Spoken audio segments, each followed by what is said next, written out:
Hi guys, Biden finally got inaugurated and started to work hard from the day one. He signed 17 executive orders on his first day. Let's see what's actually there and whether it has any impact on everyday's life. First, the racial justice bill. It sounds scary, but it's not about 5 times a day kneeling. It only cancels 7076 commission. What the hell is that, you might ask? Basically, back in April, when BLM supporters started to pull down all the statues of American founders because they were all slave owners and therefore they have to be cancelled, Trump decided to create some kind of a patriotic education commission. The project's name 7076 is coming as a response to a New York Times project called 1619, which is a set of crazy radical left articles arguing that blacks invented American democracy, capitalism must be abolished because it has roots in slavery, and the white is a miserable race because they are misappropriated all the black music. Even on the leftist Wikipedia, this project is called a controversial historical revisionism, and the project was received generally negative reviews for some groups of historians. So Trump Commission created a small alternative report called 1776 and released it on January 18th this year. And then it was deleted from the official White House website just after 2 days, right after the inauguration of Joe Biden.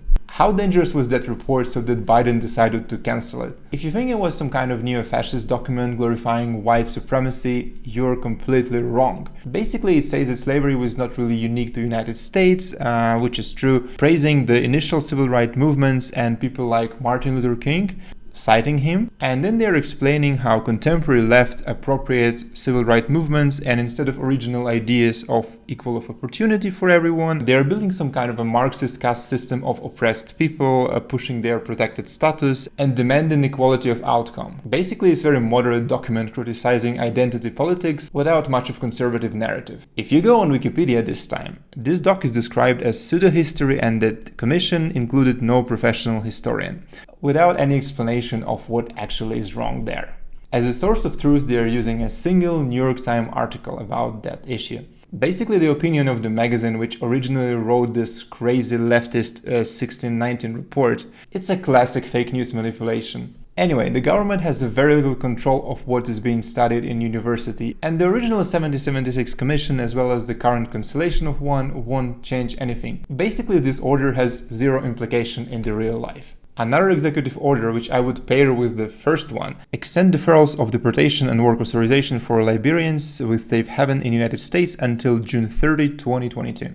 If you don't know who Liberians are, basically there is a very beautiful country in Africa called Liberia, and somehow their flag is very similar to American one. The reason is simple. Liberia was founded in 1847 by African Americans as a country for all black people who are suffering from slavery and racism in the United States to come there and live happy and prosperous life without white supremacists in US.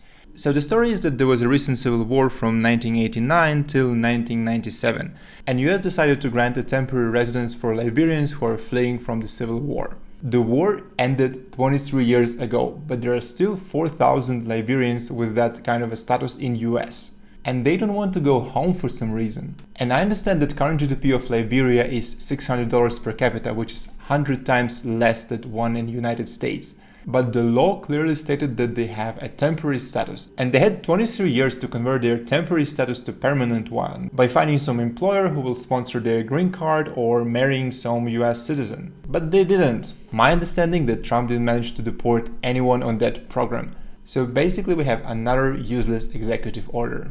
The next one, reverse the Trump administration restriction on US entry for passport holders of 7 Muslim majority countries. This is so-called Muslim ban. 5 of 7 countries are in a state of a long civil war with a strong presence of radical Islamist organizations. These are Iraq, Libya, Somalia, Syria, and Yemen. Iran was added there purely for political reasons, and Sudan was supposed to get removed after they recognized the independence of Israel. I would assume that motivation of that ban was to prevent terrorist refugees from these countries. But banning all the citizens is not really an elegant solution. So actually I support the cancellation of that order. But again, if you're a normal American, it won't affect your life. Stop border wall construction. I don't believe that wall is a solution for immigration problem in US, but it could be a part of the solution. US Border Protection Agency actually supports the wall. And you have the same kind of walls and fences on the external border of European Union, for example, so it's a very normal world practice. Also, the migrant caravan from Central America is coming. Just 2 days ago, there was a report from Guatemala where police were trying to stop thousands of Honduranians trying to cross the border illegally and walk all the way to the United States.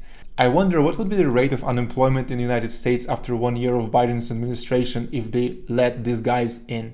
Another executive order undoes Trump's expansion of immigration enforcement within the United States. Trump deported extremely low number of illegals, so I'm not really sure what you can undo here. Requires non-citizens to be included in the census and appointment of the congressional representatives. That's an interesting one. You're getting more congressional representatives if you have a larger population within your district. And the correct logic should be that since only citizens are allowed to vote for those congressional representatives, you should exclude all undocumented immigrants from your district. Previously this wasn't a problem, but now when you have 2.5 million of illegal immigrants only in California, it matters a lot. And Democrats have an unfair advantage because most of illegals are actually living in blue states.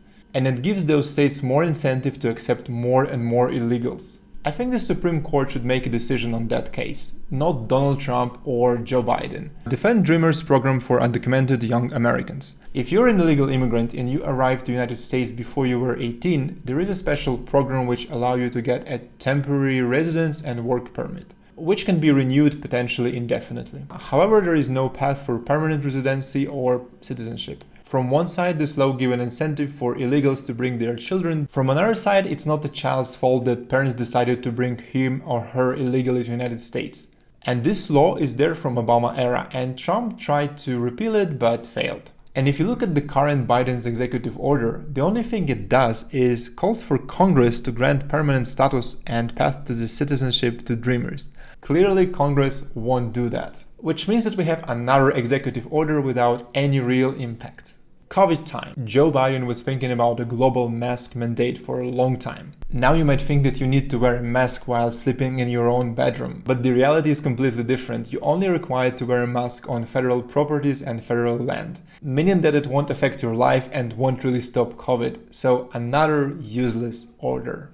United States rejoins WHO. WHO is a useless and corrupt international bureaucracy which largely controlled by China. It clearly failed with the COVID crisis and explicitly lied to cover up China. There are basically zero benefits for United States to rejoin WHO, but taxpayers' money are limitless now. Plus, we need to cancel everything which Trump did, so here we are. It's time for climate. United States rejoins the Paris Climate Accords. Paris Climate Accords is basically a very weak agreement, and basically there is no obligations or any form of enforcement, so nothing will be changed, but greenwashed people are happy. Canceling the Keystone XL pipeline. Basically, Keystone XL is just an extension of an existing pipeline which basically transports the crude oil, and the crude oil will be transported anyway. It's just maybe will be a little bit more expensive, but it won't save you from any carbon emissions. So here we go with another greenwashing order. Now the real stuff. Extends the existing nationwide moratorium on evictions and foreclosures until at least March 31st. And another one. Extends the existing pause on student loan payments and interest for Americans with federal student loans until at least September 30. That's literally an extension of existing Trump's orders. I remember also Uncle Joe promised to cancel $10,000 of student debt, but probably it's not the time right now. You might ask, what about this $2,000 check promised to every American right now? By electing John and the Reverend, you can make an immediate difference in your own lives, the lives of the people all across this country, because their election will put an end to the block in Washington on that $2,000 stimulus check. That money that will go out the door immediately, tell people who are in real trouble. This promise was the reason why they actually got 2 extra seats in the Senate. Well, it's no longer 2,000, it's only 1,400, because you already got 600 recently. And another thing, they want to vote on this before March. And then in the March, they're planning to vote in a package, which contains of this 1,400 stimulus check and also $15 minimum wage. And as you might clearly guess, this won't be passed by Republicans. So you can basically forget about your $2,000. But what is better, having actual money or being proud of having the most diverse cabinet in US history and celebrating Black Lives Matter on daily basis? Obviously, money are not important. Honestly, I prefer Biden to make 100 fake executive orders on daily basis instead of implementing actual left-wing crazy policies. Thanks for watching, don't forget to like and subscribe, and see you next time. Bye!